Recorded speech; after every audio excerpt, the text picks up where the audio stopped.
Жакшы, мына биздин азыркы берүүбүз ЛТР коомдук телерадио компаниясы тарабынан дагы жалпы республикага чагылдырылып жатат.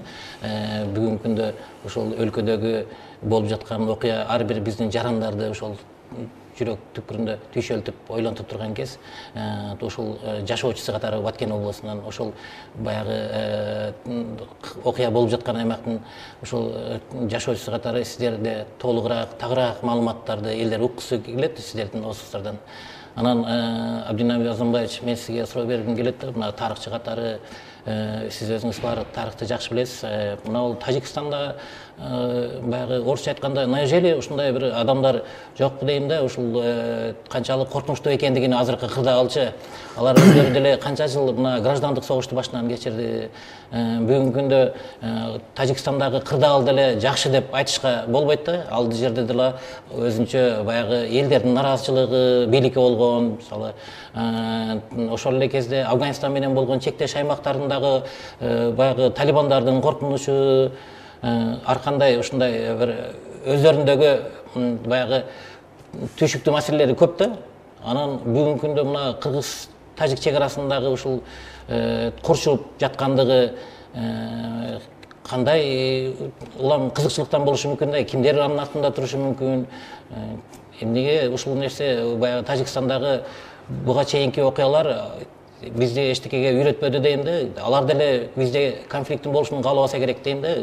Ушул боюнча бир оюңузду уксак. Рахмат. Эми кыргыз менен тажик байыркы замандардан бери бирге жашап келе жатат мына ушул өлкөмдө.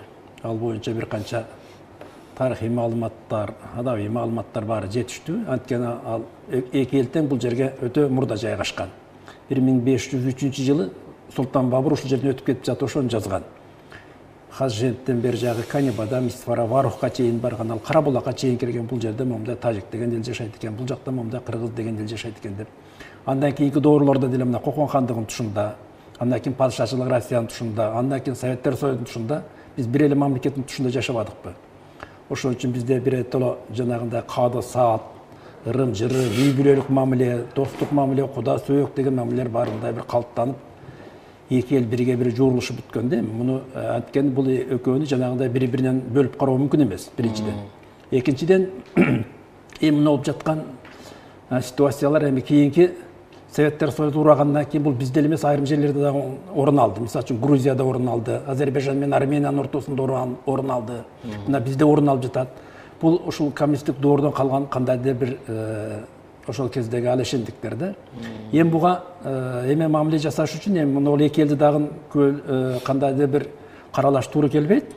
Анткени биз эми мына тажиктер менен канча жылдан бери жашап келе жатабыз, жеке байланышыбыздар бар. Аларда мындай бир ойду дагы андай согуштан күтүүгө туура келбейт. Себеби Тажикстан өзүңүз айткандай жарандык согушту абдан катуу баштан өткөрдү. Анын үстүнөн ар жагында оор кырдаалдагы Афганистан турат. Мына ошолорду көрүп туруп эле биз бир топ сабак алышыбыз керек. Ал эми бул жердин жеке кызыкчылыгын алып караганда мен тарыхчы катары мына бул жерде кандайдыр бир стратегиялык объектилер бар да ал. Ошол эки жолдун бири-биринен кесилишкен орду. Бул Тажикстандын бир 50-60 миң калкы бар. Варух аймагыны Тажикстан менен байланыштырса, биздин бир район, бир шаарыбызды Борбор менен байланыштырат. Ошондой эле ал жерде жанагындай жолдун стратегиялык маанисинен тышкары экинчи жагы жанагы суунун дагы стратегиялык жактын мааниси бар. Мына ошого кайсындайдыр бир күчтөрдүн кызыкчылыгы болушу мүмкүн. Себеби жана аткезчилик деген бар бизде, кандайдыр бир башка мамлекеттик иштер бар. Ал эми жергиликтүү калкта мындай эч кандай деле кызыкчылык жок да. Мисалы үчүн ал жерди биринен бири тартып алган менен ал эч ким ага тийип калбайт. Ошол үчүн бул жерде жалпы калкты күнөөлөш мүмкүн эмес. Анан бизде азыр ушундай элдин арасында психология жүрүп атат. Тажик десе эле баарын душман көрүп калдык да. Алар ошондой эле мезгилде алардан кыргыздарды ошондой көрүп атат. Бирок чын жүзүнө мындай барганда алардын арасында эч кандай душман жок да.